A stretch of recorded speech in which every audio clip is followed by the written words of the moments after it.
Ya, ¿verdad?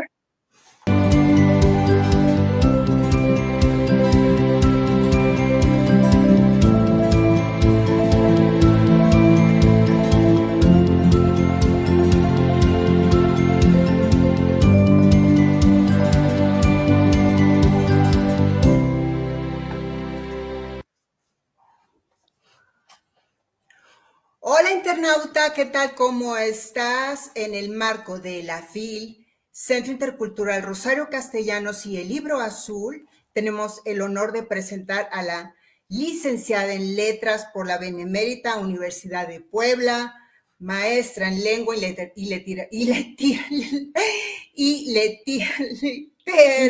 Estoy toda nerviosa, estoy encantada de y literatura hispanoamericana, aparte que me estoy peleando con Dubán, y literatura hispanoamericana, egresada de la Universidad de las Américas y licenciada en música por la Universidad Tito Puente. Una mujer con un corazón enorme. Ella es Patricia Garibay Dávalos. Bienvenida, Pati. Mucho gusto de estar con ustedes y de estar contigo. Pati Garibay ha dado recitales como cantautora desde 1973, trabajó como maestra en pensamiento crítico, que es emitir opiniones independientes y bien fundamentadas, eso es el pensamiento crítico, como maestra de semiótica, que es el estudio de los signos. Además, imparte talleres varios. Actualmente trabajas en un centro cultural en la ciudad de Puebla, ¿verdad? Así es, sí. Platícanos un poquito qué haces. Tienes una obra hermosísima ahí. ¿Qué haces? Bueno, allí doy clase. Fíjate que ahorita, bueno, yo entré con la idea de dar clase, de dar talleres de música, porque a mí, pues, me gusta, además de la literatura, como que son dos pasiones. Tengo más pasiones, como por ejemplo, la de la danza también la practiqué y todo, pero bueno, ahorita nada más estoy dedicada a la música y a la literatura. Y entonces en la música resulta que estoy dando taller de teclado a los niños y tengo una niña que esta oportunidad es muy interesante. Ella tiene autismo. Entonces yo le doy clase de iniciación al arte, que como centro tengo la música, pero ahí también está la danza y luego la pongo a dibujar. Es difícil. Yo ya tuve otra niña con autismo en otro taller que tuve de canto, y entonces yo ahí es como empecé. Bueno, antes yo había estado en otras escuelas, como por ejemplo en colegios particulares a nivel preescolar y de primaria, dando música. Y yo tuve la oportunidad de trabajar varias veces con niños con alguna discapacidad, desde tener las manos cortitas hasta sí, tenía las manos aquí pegadas hacia los hombros, chiquito, hasta tener también niños con síndrome de Down, niños con autismo. Y mi última experiencia fue en otra academia de aquí de Puebla, en la que daba la clase por Zoom, y me tocó una niña con autismo, pero una niña que cantaba precioso. Y bueno, como yo nunca le dije que no a esto de la inclusión y a tener niños con alguna discapacidad, pues me llegó esta chiquita también aquí. Y entonces pues yo lo que ofrezco es también iniciación al arte para niños con alguna discapacidad. En concreto ya fueron dos niñas que he tenido con autismo, y pues ahí voy con las niñas, las saco adelante más o menos. Me imagino que les ha de ayudar un montón todo eso, la música, seguir los ritmos y todo eso. es para ellos un salir de su mundo, ¿no? Claro que sí, les ayuda muchísimo. Sí. Oye, Pati, es imposible evitar la siguiente pregunta. ¿Qué obras o autores hispanoamericanos consideras ser los más influyentes en la literatura contemporánea y por qué? En la literatura contemporánea, bueno, sí.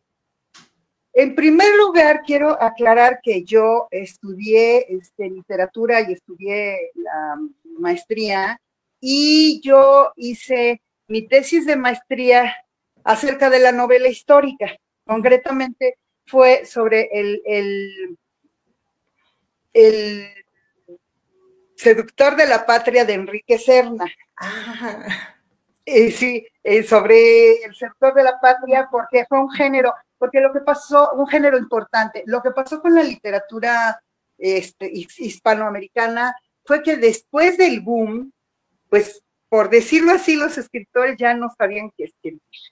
Entonces vino por un lado el crack, donde está el poblano, Pedro Ángel Palou, varios, Nacho Padilla, son varios, el grupo del crack, y ellos querían zafarse totalmente de lo que era el realismo mágico, o más bien dicho, como le llamaba Alejo Carpentier, le llamaba lo real maravilloso, porque el realismo mágico fue también, en un principio ese nombre se le dio a una corriente pictórica alemana.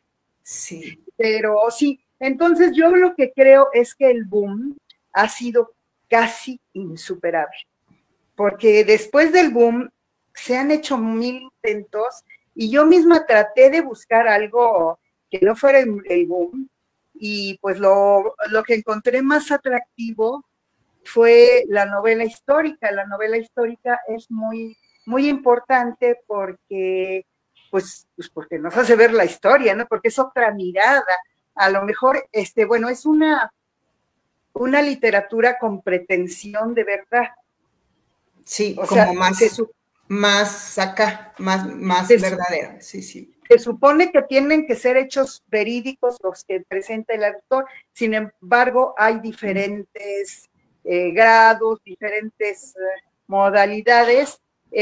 Por ejemplo, el caso de Serna, si me ve a lo mejor se va a enojar, en el caso de Serna no le pone mucho de él, pues, él toma, lo que yo descubrí fue que se pone a consultar todas las biografías y las memorias de Santana y en torno a aquel problema, y de allí crea su novela, pero no le pone ese sabor que, por ejemplo, tiene Alejo Carpentier en El arpa y la sombra, esa novela que habla de Cristóbal Colón y que pone allí a los consultados, en lugar de que diga fueron y consultaron los libros, aparecen los fantasmas ahí en Roma abogando que sí, que si no se va a canonizar a Cristóbal Colón. Entonces, un poquito de realismo mágico con los fantasmas y los muertos que se aparecen, esos rollos. Exacto. Ajá. Entonces yo siento que sí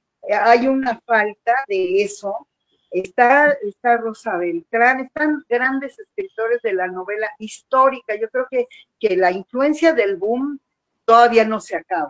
Sigue en la novela histórica. Y luego hay otros más afuera.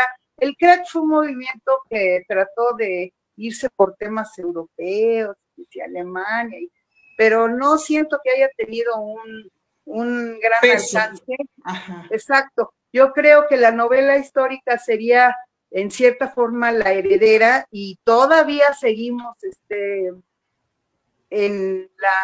todavía seguimos disfrutando y seguimos diciéndoles a nuestros alumnos que lean Pedro Páramo, claro, que lean Los recuerdos del porvenir de Elena Garro.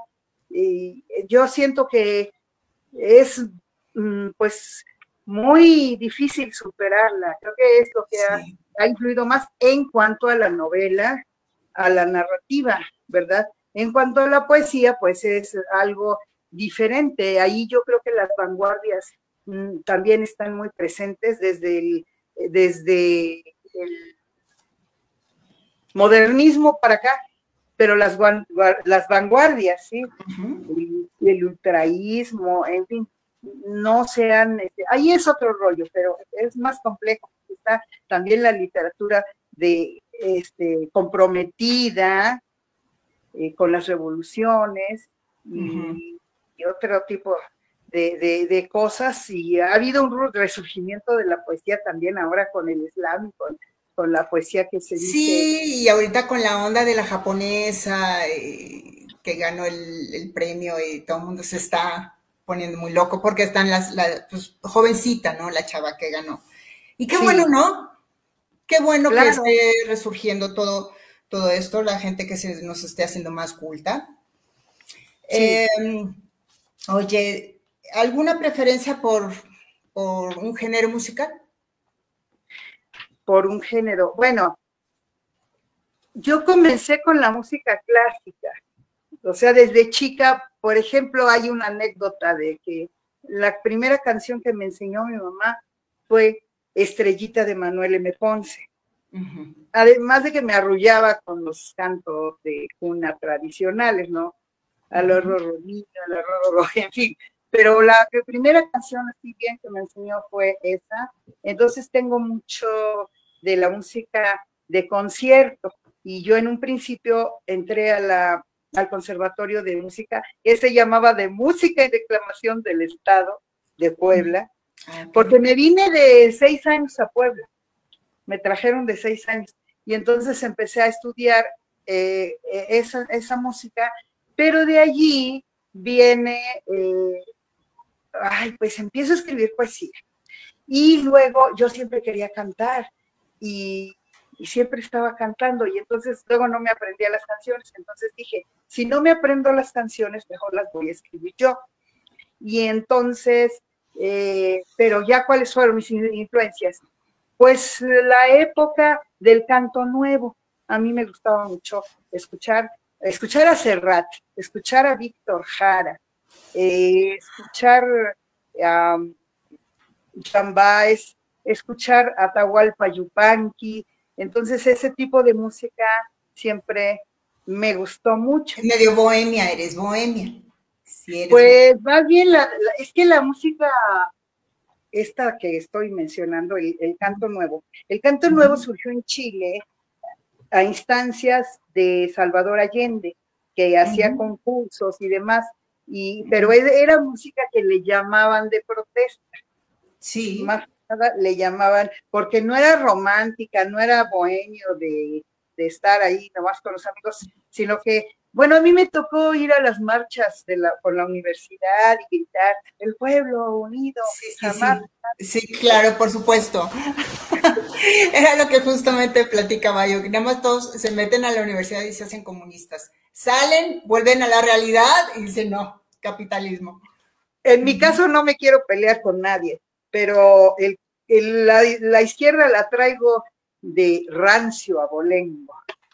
Muy bien, muy bien. Eso debe ser, hay que defender sus creencias y valores. Oye, mi papá fue también militante. Súper militante. Está bueno, sí. Tú defiéndelo hasta la muerte, amiga. Oye, entonces, me imagino que esta combinación de pasión por la música y luego después tus estudios en literatura y lengua son como el paquete completo para la elaboración de tu música, ¿no? Qué gran elección. Pues también bueno, es que yo siempre decía que no existía la carrera que yo quería, porque yo hubiera querido una carrera que tuviera danza, música, pintura, literatura, pero básicamente la poesía, ¿no? Y eso no había o estudiabas música o estudiabas literatura, y el que me inclinó a estudiar literatura fue precisamente mi papá, porque veía que yo escribía versos y dice, no, pues tú debes estudiar literatura. Y la música se quedó pendiente, pero pues también ya la terminé en la escuela Tito Puente. Oye, pues súper bien que hayas tenido la oportunidad de hacer 2 carreras y una maestría. O sea, casi nadie hace eso. Qué maravilla. Oye, hablando de literatura y de música, las obras literarias que se han convertido en musicales, ¿tienes alguna que te guste mucho o no te gusta esa onda, eso de convertir una obra literaria en musical? Bueno, es que hay varios tipos de casos. Uno de ellos es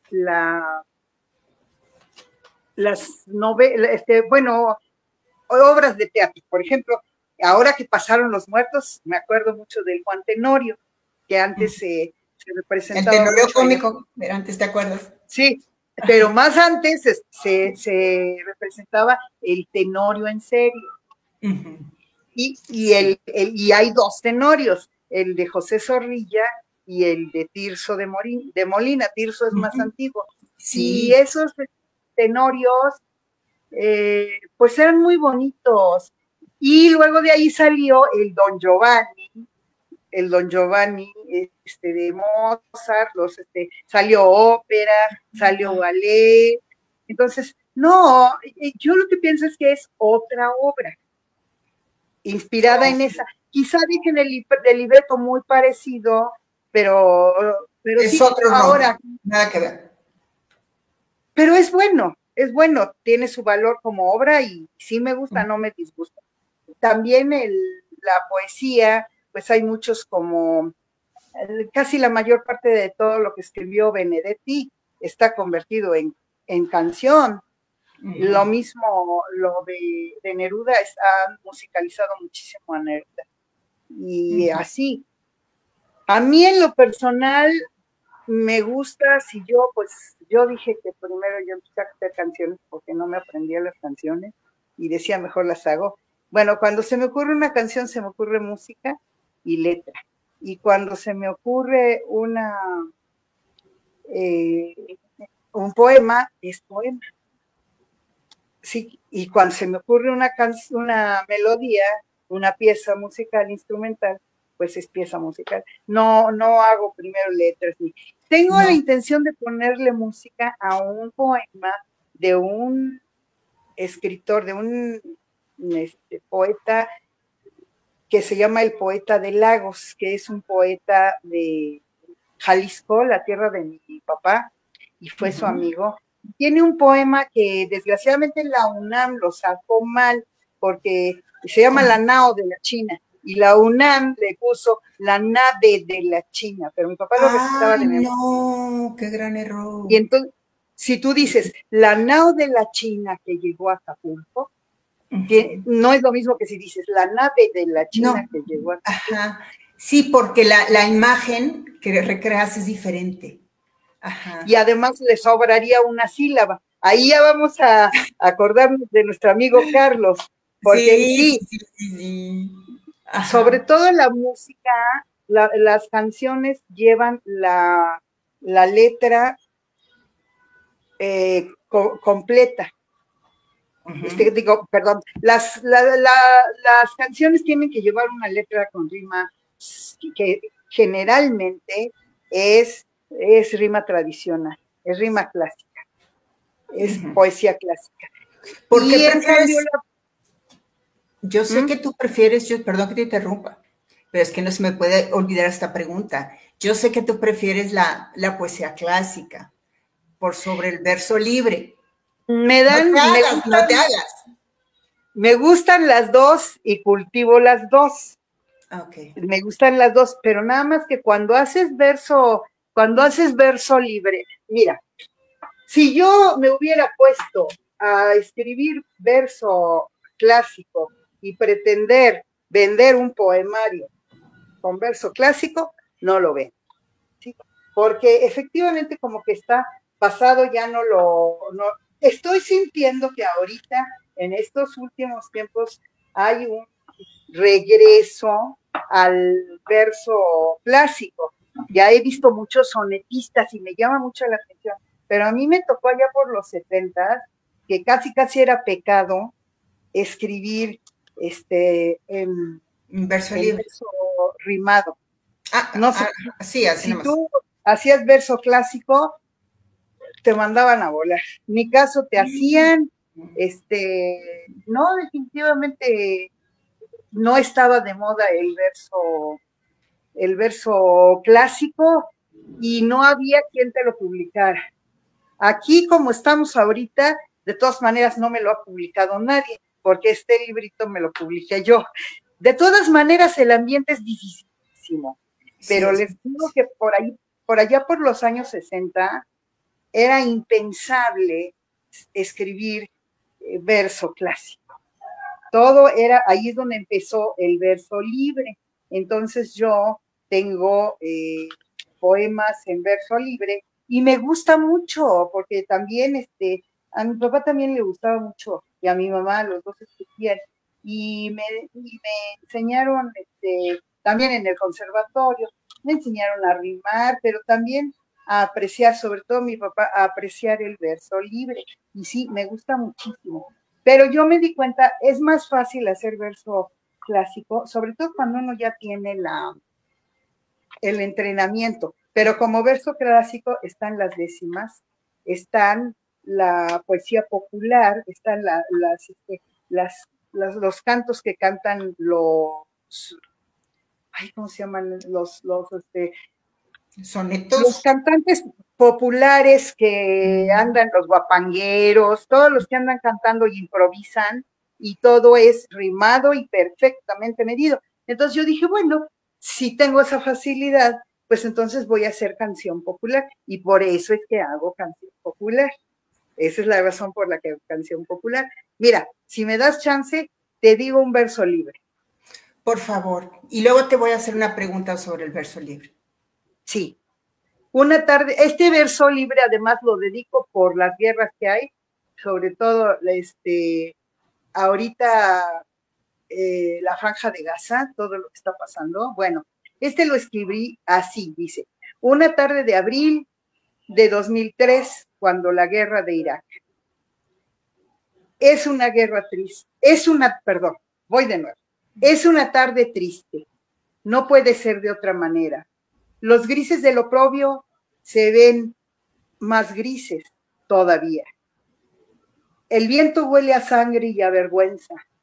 La civilización mortaja, humanoide a cuchilla poderosa.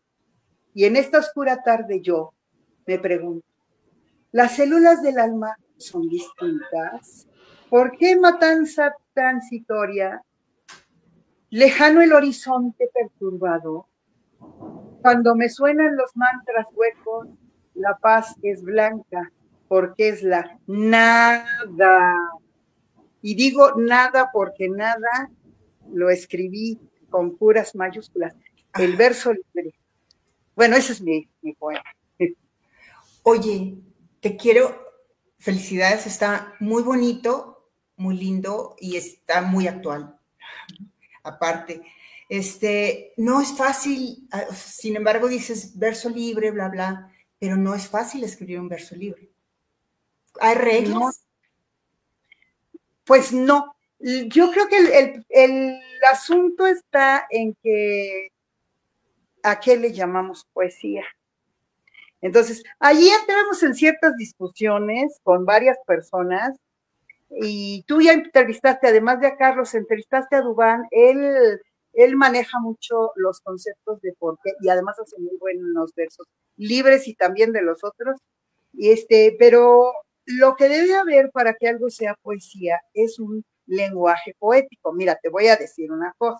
Por ejemplo, aquí, tú te diste cuenta que yo no dije la civilización mortaja, sino que dije la civilización mortaja, sí, humanoide a cuchilla poderosa, porque yo inventé esa palabra, o sea, yo junté, se llama civilización mortaja, así se llama.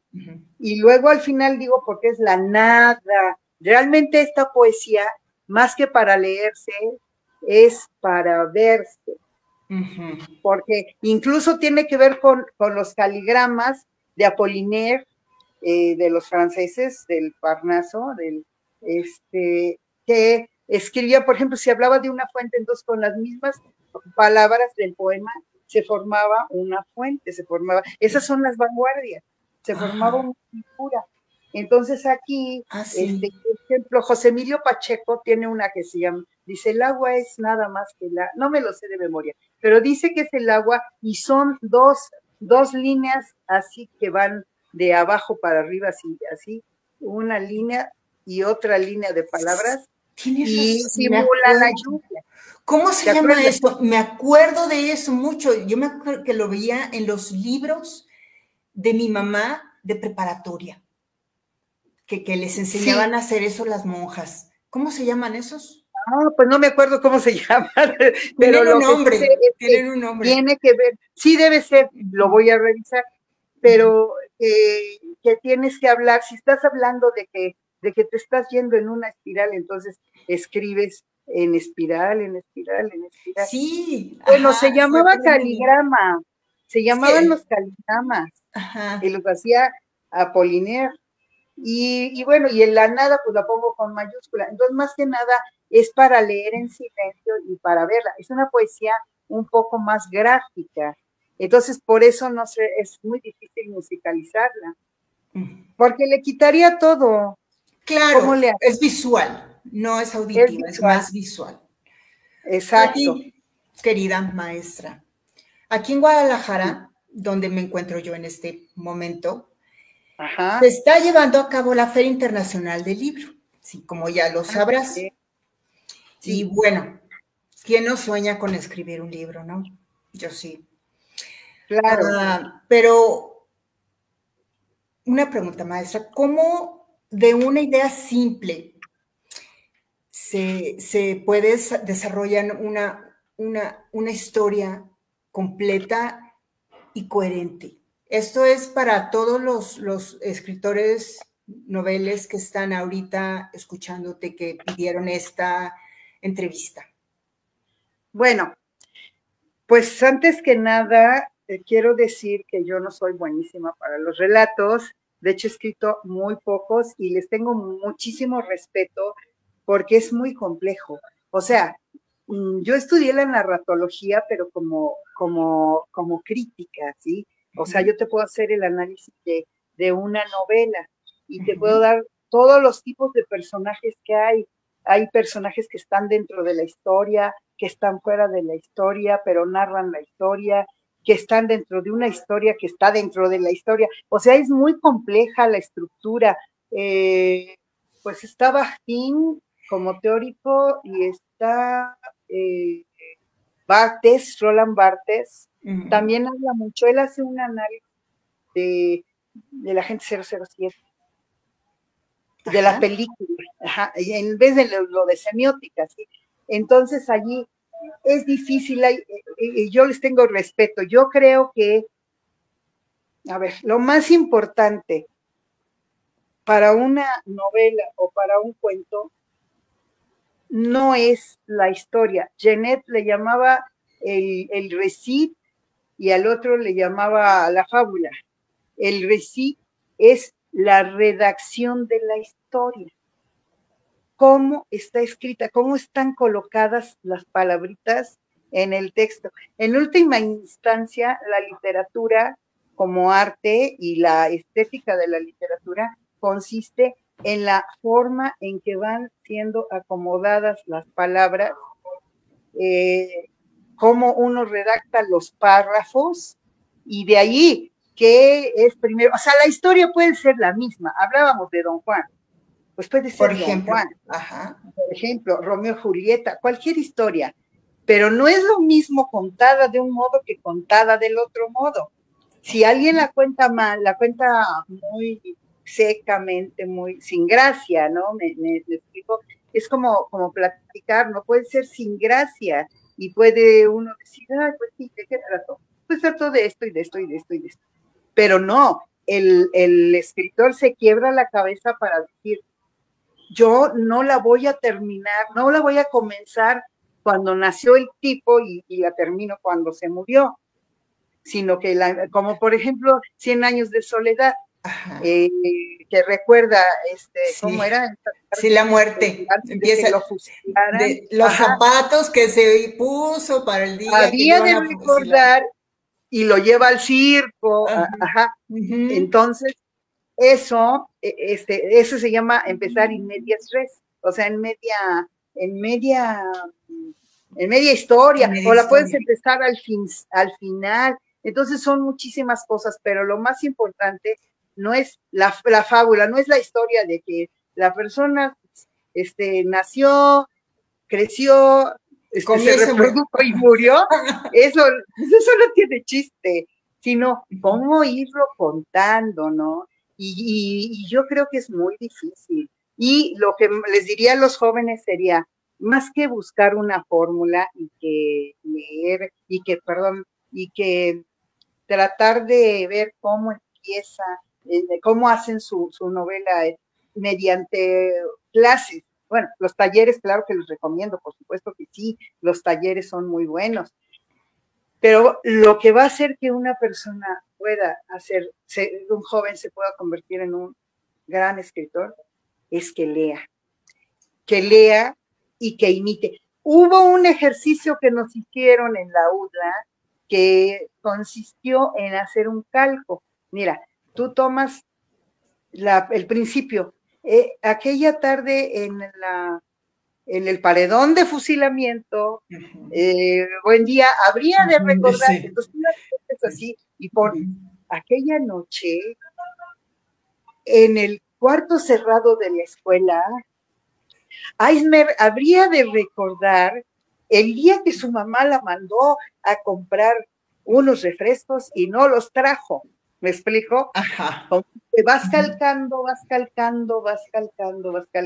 pero con tu propia historia. Okay. Y entonces, eso es un ejercicio. Nos decían que eso es como hacer, como los pintores que hacen la copia, pero como ejercicio. A ver, copia la Gioconda, copia, ¿sí? Entonces, pues, eso diría yo, básicamente leer claro, mucho. Claro. No cabe duda que el mejor escritor es el mejor lector. Exactamente. Siempre. Exactamente. Sí. Siempre. El escritor Walter Mosley, no sé si lo conoces, dice ahorita que... No, al rato lo checas, pero es muy bueno, tiene como 90 libros escritos. Sí. Se llama Walter Mosley. Dice que para ser un buen escritor no importa la edad, pero si empiezas más o menos a los 40 años, ya has tenido suficientes experiencias que valgan la pena de contar. ¿Estás de acuerdo con eso? No. Porque dice, bueno, no, porque tienes 20 años, pues no has tenido la experiencia que yo he tenido de viajar por el mundo y bueno, es lo que él dice. Bueno, dice Walter Mosley. No lo creo, y bueno, lástima que ahorita bueno, Allan Poe, a ver de cuántos años se murió Edgar Allan Poe. No sé. Pero no se murió de 60, se murió de menos.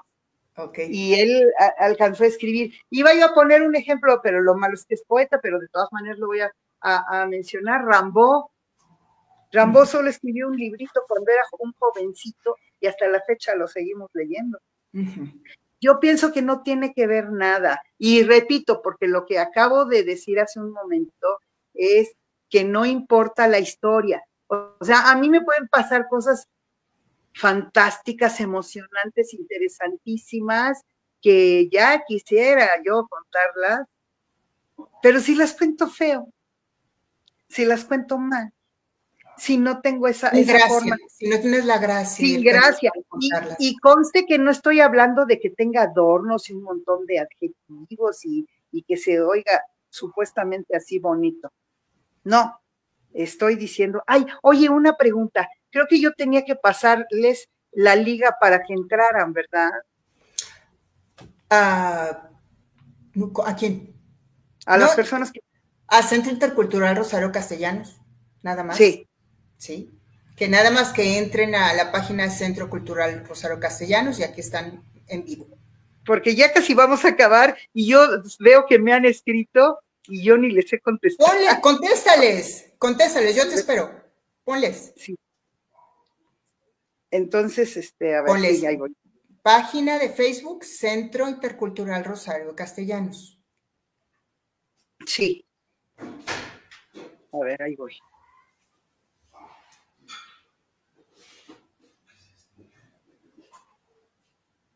Ah, bueno. Nada más pongo página, Facebook,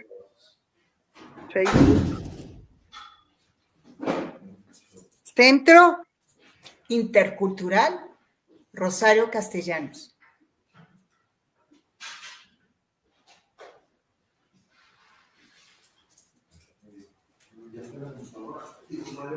Y no creas que vamos a acabar todavía, reina. Aquí vas a estar secuestrada. Bueno. Sí. Bueno, creo que lo escribí junto, pero no importa. Tómate tu tiempo. Ya estuvo, sí. Dime. Okay. Sí, bueno. Entonces eso era. ¿En qué estábamos? ¿Tú acuerdas? Volvemos. ¿Cuáles serían, a tu parecer, los errores más comunes en cuanto a la estructura, porque esto sí lo sabes tú, de algo que se quiere narrar en un texto? Bueno, pues que se te pierda un personaje, que no le des solución, que de repente esté pues el nudo y de repente, ¿qué pasó? O sea, no pasó nada, como que termine abruptamente. Eso. Okay.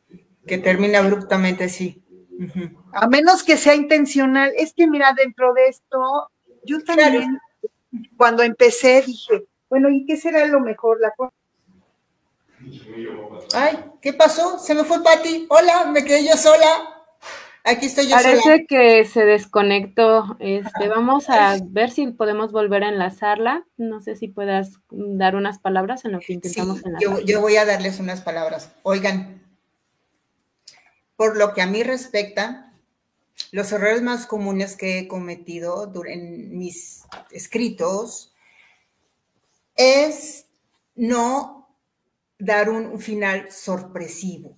Creo yo que eso es uno de los errores más grandes que hay, que no das un final que no te esperes. Eso es lo que el público le encanta, un final memorable.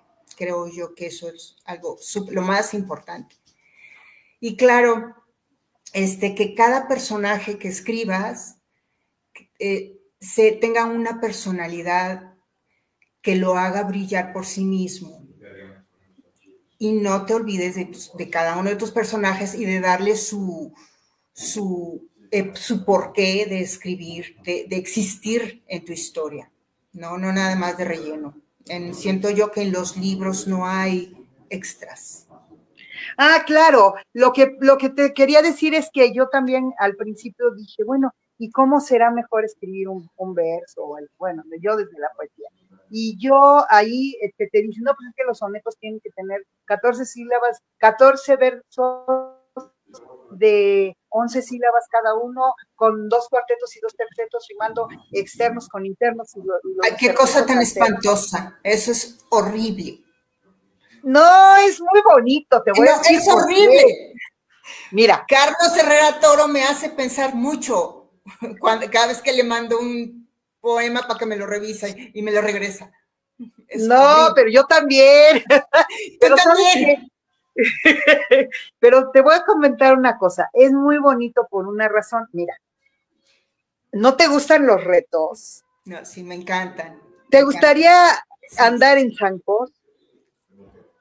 Ya anduve en mi juventud, en mi niñez. En zancos. Bueno, pues a mí me gustaba andar en puntas de ballet y dar la vuelta y como decían, entonces en eso consiste el arte, yo le llamo la techné, o sea, la técnica. Entonces cuando tú dominas la técnica, dices, oh, venciste un reto, y te sientes bien. Exacto. Uh-huh. Y aparte de todo, bueno, también las novelas. Pero para las novelas se me hace más fácil hablar de las sinfonías. pero antes de las sinfonías, los versos son patrones, los cuatro sonetos, los dos cuartetos son patrón, patrón, luego, o un soneto es un patrón, tiene una forma, y tú repites esa forma, pero con otras palabras, y lo mismo, lo que tú quieras, las redondillas, el pie quebrado, lo que sea, son patrones. En la canción, las décimas son patrones, y entonces tienes que seguir esos patrones, y esa como camisa de fuerza, pues también la tienen los novelistas, y allí sí te hablo de la música. Ahí sí te hablo de la música, por ejemplo, la sinfonía. La sinfonía, permíteme un segundo. La sinfonía,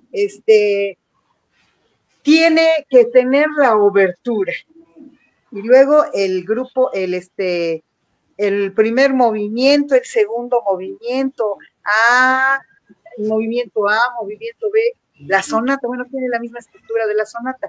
El primer patrón, el A, igual que el soneto, ¿ves? El A, luego el B, luego repites el A, y luego repites el B, o sea, tiene su estructura. Y la novela, pues no es tan así, tan encajonada, pero lo que sí tiene es una cosa, lo que sí tiene en realidad es, pues debe tener su nudo, su desenlace, ¿no? Primero debe ser la presentación, pues eso que enseñan en la prepa, ¿no? Y en la secundaria, el planteo, el planteamiento del problema, cómo se va generando el planteo del problema. El desarrollo, y luego ya llegan al clímax, y ya piensas que lo va a matar. Y no. Oye, y hablando de eso, ¿cómo mantienes interesada al lector? Pues yo pienso que hay dos formas, sobre todo la forma dos formas de, perdón, es que me distraje un poquito, dos formas de hacerlo, mantener el suspenso, y por eso me gustan mucho luego las series policíacas y eso, pues sí, mantener a la persona, y bueno, y cuando, y es que yo creo que el asesino es no, pero yo creo que el asesino es otro, no, pero, y entonces, ir dando indicios, que es de lo que hablaba Artes, dar indicios de que alguien es el sospechoso. Por ejemplo, en la primera escena de la novela o de la obra de teatro, llego yo y me bebo una copa. Después, pero traigo los labios así pintados, ¿no? Y después pasa, pero ya está el asesino, y entonces de repente dice, y estaba una copa con los labios pintados de rojo. Entonces dices, pues fue ella, ¿no? Como ir dando indicios, ir, no contarlo todo de sopetón, sino que irlo dosificando, y luego puede uno desvelando poquito, o confundiéndolo, confundirlo. Después resulta que no, que después llegó una vampira que también traía los labios, pero no era yo. O sea, confundirlo y hacer que ya casi crea que es, y no, resulta que no era esa persona, era otra. Y no era pintura, no era pintura de labios, era sangre. Ándale, oye, sí. Y hay una forma, como una fórmula para hacer creíbles los personajes. Pues es que eso es lo más difícil, porque los personajes, de hecho, los escritores de novelas tienen a fuerza que ser muy psicólogos y muy observadores, observar los caracteres de las personas, ¿no? Porque tienes que creer, y vuelvo a la novela histórica, ¿no? Tienes que creer lo que se le ocurría a Santana, por ejemplo, Santana, ¿cómo era? Pues era medio vivales, ¿no? Era bastante vivales, y él en una ocasión se escapó vestido de mujer. Entonces tú no te puedes imaginar un Santana todos nerviosos sin saber qué hacer, por favor, ¿no? Entonces tienes que saber mucho del carácter de las personas y ser muy observador. Y lo que yo he visto, porque te digo que yo no hago narrativa, pero yo lo que he visto es que los escritores de narrativa observan mucho, y por eso es bonito lo costumbrista o el realismo mágico, porque tú observas, ¿dónde observas más a la gente? En tu familia. Y entonces cuando tú quieres sacar un abuelito, te acuerdas, ay, pues mi abuelito hacía, y entonces lo hace así, y llega y entonces hace, y se comía esto y del otro, entonces tú vas recordando, ¿no? Yo digo que qué así. rico, qué rico, qué rico. Sí. Fíjate, internauta, que te voy a contar una cosa que me pasó hoy. Yo creo que Pati lo vio. No sé, porque Pati trabaja mucho todo el día. La cosa es que se me ocurrió hacer un comentario dentro de un grupo literario en el que Pati y yo estamos metidas, que ahí tuve yo el honor de conocerla, que se llama la Tertulia Literaria Internacional. Resulta que se me ocurre hacer el comentario de que el final de 100 años de soledad no me encantó. No me encantó. Y bueno, ya sabes, ¿no? Todos los gavinos se me fueron a la yugular. Pero bueno, es solo mi humilde opinión. Mi pregunta es, ¿cuál sería tu consejo, Pati, para crear un final memorable? Ay, un final memorable. Uh-huh. Pues allí yo recurriría a nuestro buen amigo Wilfrido. Pues que sea sorpresivo, ¿no?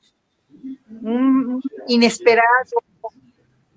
Que, por ejemplo, si vas dando mira, no sé por qué tengo un eco, no sé si tú lo escuchas.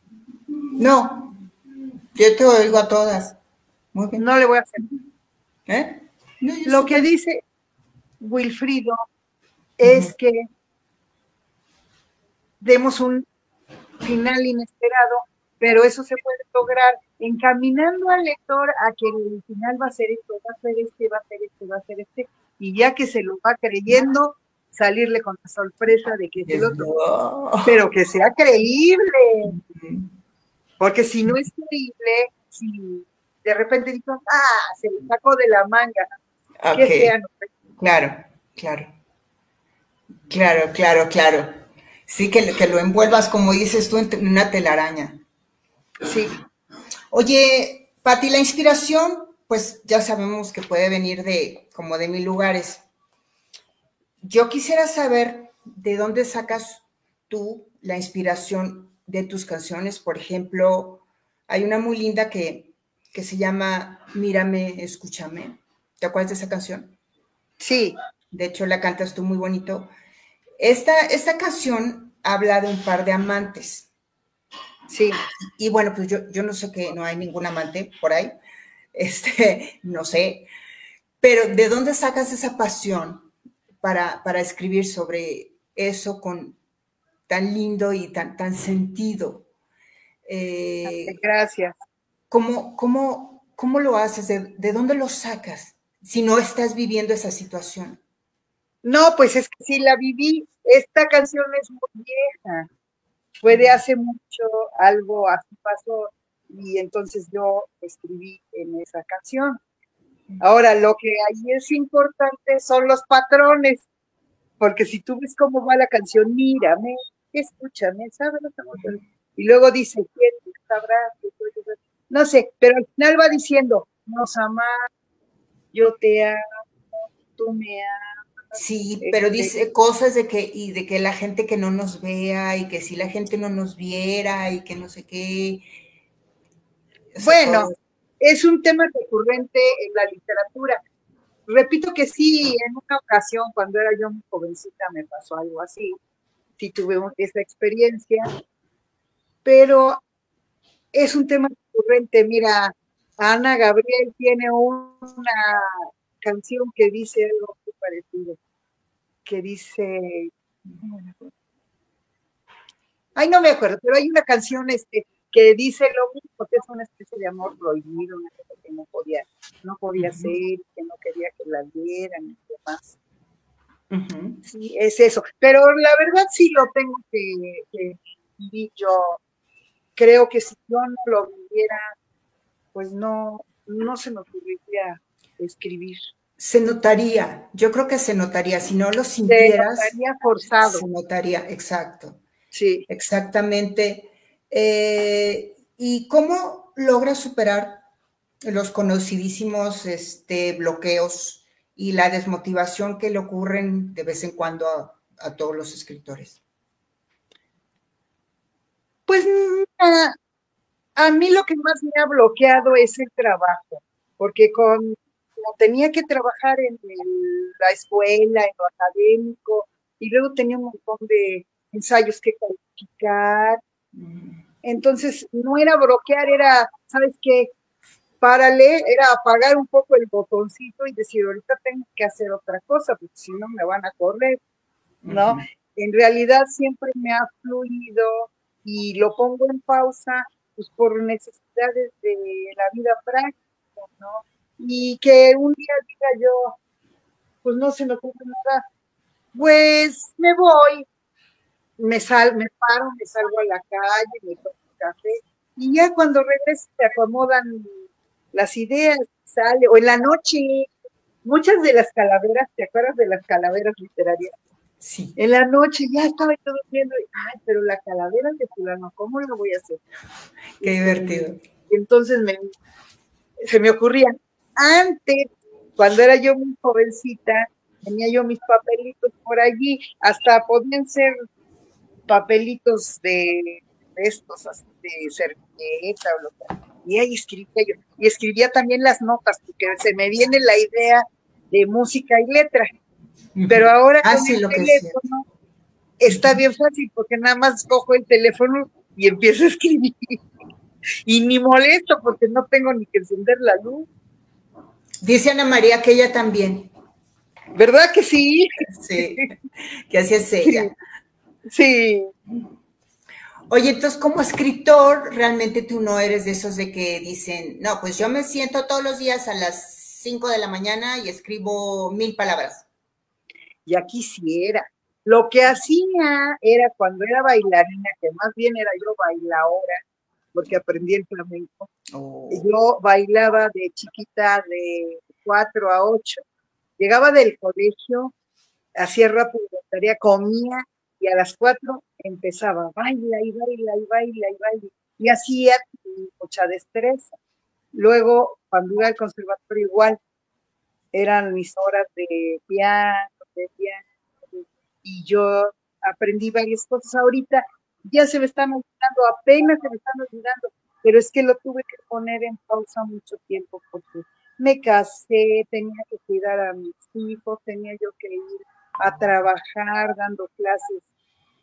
A veces daba en literatura y a veces de literatura en secundaria y preparatoria y universidad, maestría, pero primaria y jardín de niños daba yo música. Entonces, me divertía mucho con eso, aunque no me fascinaban los niños, yo no era de niños, pero finalmente le encontré el gusto, me divertí mucho poniendo festivales para niños, pero ponía yo un poco en pausa, pero luego se me salían las canciones, y dije, ay, ahorita que no hay nadie voy a escribir, ya escribía una cancioncita o algo, pero no tengo muchas, realmente. Si hubiera yo sido así de disciplinada, uy, pues cuántas tendría, pero me daría mucho coraje no poderlas publicar, porque ya vemos cómo está el tiempo ahora, me refiero, siempre ha estado lo de las publicaciones, lo de las mafias editoriales, etcétera, pero ahora, por eso tengo TikTok, porque ahora me dije, tengo que sacar todo lo que tengo y lo que tengo en el tintero, pero ya sacarlo, si no, un día de esos de veras me va a pasar lo de las calaveras, va a venir por mí y mis canciones se van a quedar en la basura. No puedes hacer eso, luego Spotify te está esperando, por favor. Claro. Sí, y me avisas. Claro que sí. Entonces, pero realmente sí sugerirías así como tener una disciplinita de todos los días escribir, todos los días escribir, todos los días. Sí. ¿Sí? Pero además es una disciplina que si te gusta escribir, pues es un placer. Claro. Es como en lugar de irte a nadar, ay, hora de escribir. Sí. Sí, no como algo obligado, sino como algo que es lo que haces con más gusto. Sí, aunque también puede ser como una forma de ejercitarse. Estás ejercitando tu cerebro. Si vas en las mañanas al gimnasio, pues también siéntate a escribir un ratito para que ejercites la cabeza, ¿no? Exacto. Oye, Pati, corazón de pollo, hermosa, te amo, porque eres toda alegría. Ya sabes que este es el libro azul. Sí. El libro azul es el famoso chismógrafo. Tú conoces los chismógrafos, ¿verdad?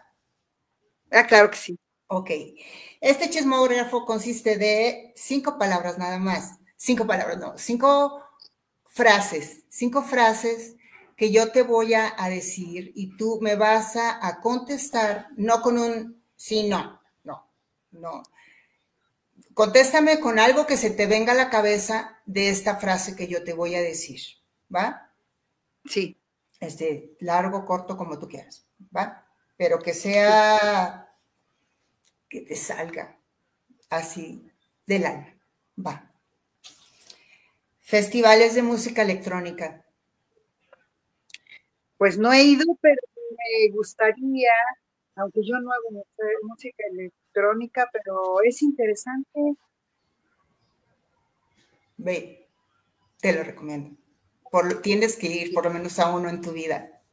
Bueno, pero son de ir físicamente o los ves. No, tienes que ir. Tienes que ir físicamente, sí. Es padrísimo, padrísimo. Tienes que ir por lo menos una vez en tu vida y ya la hiciste. Claro. Y quedarte hasta el final. Oye, bueno, número 2. Premio Nobel de Literatura. ¿Qué opinas? ¿Qué sientes? Pues es difícil darlo exactamente. Siempre hay gente inconforme. Tenemos los eternos que no recibieron el Nobel, Borges. Cuando Bob Dylan lo recibió, mucha gente se incomodó.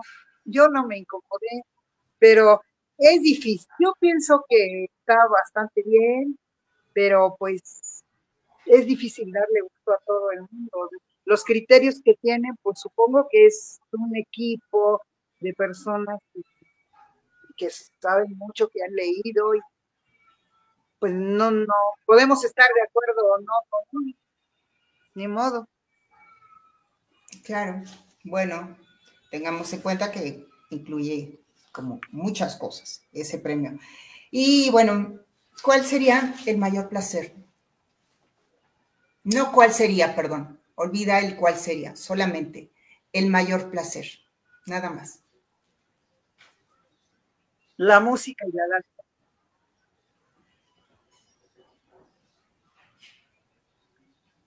Pues estar todo el tiempo haciendo eso, porque yo antes, cuando estudiaba en colegio de monjas, y decían, te vas a ir al cielo cuando te mueras, yo decía, pues en el cielo seguramente que ha de haber pianos, guitarras, ha de haber un espacio muy grande para bailar, para estar y demás. Claro, también los placeres terrenales, no puedo negar que son muy bellos. Y hablando del cielo y de los placeres terrenales, pues la vida es corta. Vive la vida o cuida tu alma. Vive la vida. Eso. Sí, nadie sabe qué hay más allá y mejor ahorita, ¿no? Como dicen, la canción esa de El mundo se va a acabar, o ¿cómo era? Carnaval. La de Celia Cruz. La de Celia Cruz. Sí, Carnaval, sí. Ajá. Sí, porque ya después, pues lo bailado, digamos que ya nadie te lo quita, ¿no? Pase lo que pase, pues ya pasó. Bien. Y por último, esta está hecha a tu medida. Los próximos 6 años de la cultura y las artes en México. Pues yo pienso que está habiendo un renacimiento, un resurgimiento. Últimamente yo he asistido a muchos festivales de poesía y a muchos eventos de poesía y he leído sobre todo en las redes y creo que sí hay un resurgimiento, que sí hay cosas muy buenas, lejos de casillar a la poesía en algo ramplón, de puro amor, florecitas y cosas así. Y luego en música, pues yo le apuesto mucho a lo popular, a la música pues caribeña. Aquí los compañeros colombianos que tenemos en la tertulia luego mandan sus cumbias y me encantan. Sí, qué padre. La salsa, la música de concierto, pues también me gusta más el nacionalismo. Ya pasamos por el minimalismo, por el decafonismo, por lo atonal, pero yo siento que, por ejemplo, aquí en México, Arturo Márquez, pues es bueno, ¿no? Es increíble. Y por ahí podemos seguir por esa línea. Música, el arte visual sí me interesa un poquito, porque luego hacen unas cosas un poco extrañas. Ay, pero yo bueno, estoy encantada. A mí sí me gusta. Sí, pero depende, porque una vez un amigo mío, que por cierto es escritor, escribe cuentos, se llama Gabriel Wolfson, compañero de la vida. Él tenía un cuadro que era así como eso que está viendo acá atrás, era una superficie blanca y tenía un hilito y en el hilito tenía un papelito así como de una servilleta chabolita que lo habían ensartado y ese era el cuadro. Como el del plátano, ¿supiste? ¿Cómo era el del plátano? No, cuéntame. Hicieron creo que sí fue la casa ¿cómo se llama? Christie's, donde hacen subastas, así súper elegantísimas, de miles de millones, un plátano pegado en la pared con un diurex, pero un plátano del mercado de abastos. Ándale. Con un diurex, y pagaron como $200 millones, un japonés. Y dijo que que ese plátano se estaba comiendo la cultura pop del mundo. Lo que pasa es que los autores plásticos, o sea, los creadores plásticos, manejan la hipótesis o la tesis de que la cultura es cómo percibes el mundo. Y entonces dejan fuera lo que yo le llamo la tecné, o sea, la técnica. Pues ya no tienes que aprender a pararte en puntas, no tienes que aprender a hacer perspectivas, a manejar los colores. Y conste que no digo que me encanta que sean realistas todos, no. Pero entonces dicen, pues si yo pego un plátano en la pared y digo que se está comiendo la cultura, es una gran obra de arte.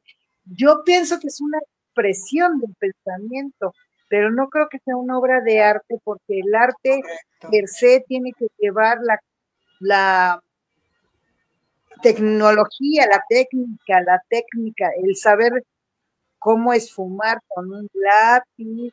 Y tiene que saber sublimar el alma. O sea, pues sí, pero un plátano pegado en la pared no sublima mi alma. Pues a mí me dio mucha risa lo de mi amigo que te cuento, así era una basurita, y me dice, entro a su oficina y me empiezo a reír, y me dice, a ver, dime, ¿qué te parece ese cuadro? Me interesa mucho tu opinión. Y pues le dije eso, le dije, pues le falta la técnica, a ver, ¿qué tuvo que estudiar la persona para de repente decir que eso era una obra de arte? En cambio, hay pinturas así. Micriminis, que lo hace con pellitos. Ajá, y tú ves y dices, es un rostro, sí. No sé, es en lo único en lo que no soy vanguardista, porque a mí me encanta la música de vanguardia, me encanta la poesía de vanguardia, la danza de vanguardia, pues más o menos, aunque el ballet en puntas me fascina, pero ahí en las artes plásticas sí me cuesta un poco de trabajo aceptar. El y yo sé que soy criticada. Sí, no, sí, tiene sus límites, tú. Yo tengo también mis límites en esos rollos. Pues, Pati, muchas gracias por esta entrevista. Nos alargamos muchísimo, pero pues sí, es que eres un libro lleno de sabiduría. Muchas gracias. No podía dejar así nomás. Tenía que exprimir todo lo que podía. Pues soy muy parche. Muchas gracias. Muchas gracias a ti, Aismer. Gracias al Libro Azul. Qué interesante, qué bonito que ya contesté el chismógrafo. Sí. Muchas. Tú, de veras, es que moría de ganas de traerte aquí, pero pues tenía que encontrar la oportunidad. A todos ustedes, queridos internautas, muchas gracias por acompañarnos. De parte del Centro Intercultural Rosario Castellanos y el Libro Azul, les pedimos que se unan al grupo, sigan la página del Centro Intercultural Rosario Castellanos, nos den un like al Centro Intercultural Rosario Castellanos y al Libro Azul para tener más de estas interesantes entrevistas que a todos nos ayudan muchísimo y bueno, para pasar un buen rato también. Te quiero mucho, Pati, querida. Estamos Yo pendientes. También. Gracias, saludos a todos. Bye. Bye.